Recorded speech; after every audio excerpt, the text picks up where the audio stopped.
What's up, good people? Welcome back to Stock Up with Larry Jones. If you are new to the page, go ahead and hit the like, subscribe, and notification bell. It's Super Bowl Sunday. I'm shooting this before the game ends, and so I hope your favorite team wins.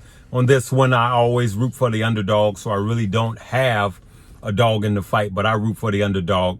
I just want to prepare you, if you're watching this after Super Bowl, just want to prepare you for what's to come tomorrow, right? We know all of the moving parts by now, right? We know that we've been on a bear market. We know that Thursday was a sell-off. We know that Friday was even more of a sell-off.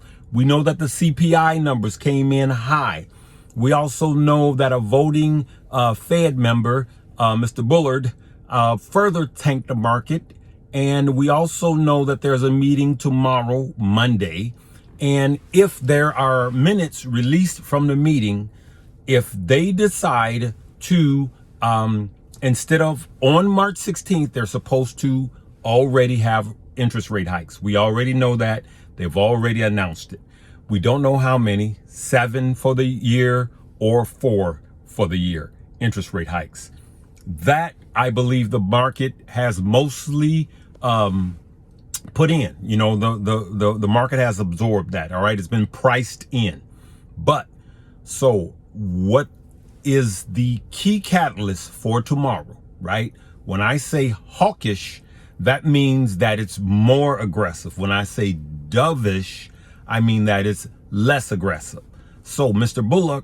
Bullard, which is a voting member of the Fed, he is more hawkish, meaning he wants to raise the rate probably by, instead of 0.25% on March 16th, by 0.5%.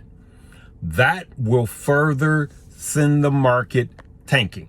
But we also have the war, the threat of war happening right now. All right, you guys know what's happening with Russia, okay, and Putin and that whole fiasco, right? We pray for peace, right? We don't want any innocent people, which always happens in war, getting hurt. All right, so that whole thing could cause oil prices to come up. So my Chevron, I think it's CVX, that is already up just on the rumors of war. Like the good book says, wars and rumors of wars.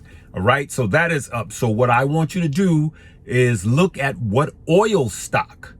I'll list some in the description on this one, and I'll pin it to the top. I'll pin some oil companies that could run up, if actually they will run up if war starts, because oil will be over $100 a barrel if this war starts. Okay, so if Russia invades the Ukraine, then that's going to be not good for oil prices. So gas will spike up, but you'll make money on your oil stock.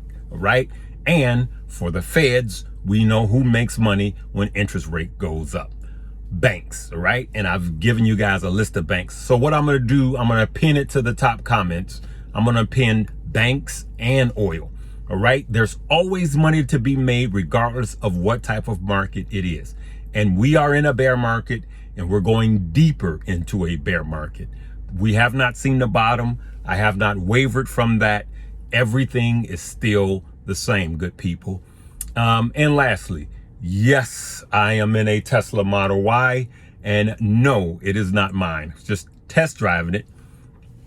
But I also test drove a Lucid, and it is off the chain. All right, so I am just looking, just test driving all of them. I wanted to test drive a S, a Y, and the Lucid Air, right? So we'll talk about that later. Listen, I want to end by saying this. I have had a great time here in Phoenix, Arizona. I worked harder here than I have when I'm at home in my studio. I have 45 minutes poolside, and that's it. But I've been working hard because of everything that's going on, the business I was trying to take care of here, and mostly what's been happening in the market. It's Sunday. Listen, good people, There's going to be a lot of red days. There's going to be a lot of negativity coming. It always happens when the market tanks. Keep a clear head. Keep your eye on the prize. Let's have temperament. Let's be patient. Let's dollar cost average in. And when this is over, you're going to be so glad you did. All right.